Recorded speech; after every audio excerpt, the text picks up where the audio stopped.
CPM മുൻ MLA Aisha Potti കോൺഗ്രസിൽ ചേർന്നു. UDF സഹകരണ ചർച്ചയ്ക്കിടെ ഐഷ പോറ്റി കോൺഗ്രസ് വേദിയിലെത്തുകയായിരുന്നു. പ്രതിപക്ഷ നേതാവ് VD സതീശനാണ് സ്വീകരിച്ചത്. സമരവേദിയിൽ ഐഷ പോറ്റിക്ക് കോൺഗ്രസ് അംഗത്വം നൽകി. കൊട്ടാരക്കരയിൽ UDF സ്ഥാനാർത്ഥിയാക്കുമെന്നാണ് സൂചന. പ്രതിപക്ഷ നേതാവുമായി ഇന്നലെ നടത്തിയ കൂടിക്കാഴ്ചയിലാണ് ഇക്കാര്യം ധാരണയിലെത്തിയത്. തിരുവനന്തപുരത്തായിരുന്നു കൂടിക്കാഴ്ച നടന്നത്.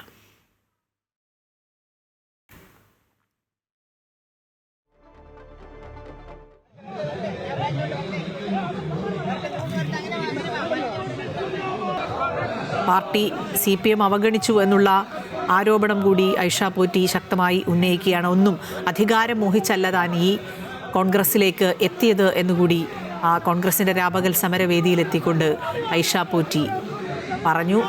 ഐഷ പോറ്റിക്ക് വലിയ സ്വീകരണമാണ് കോൺഗ്രസ് നൽകിയത്.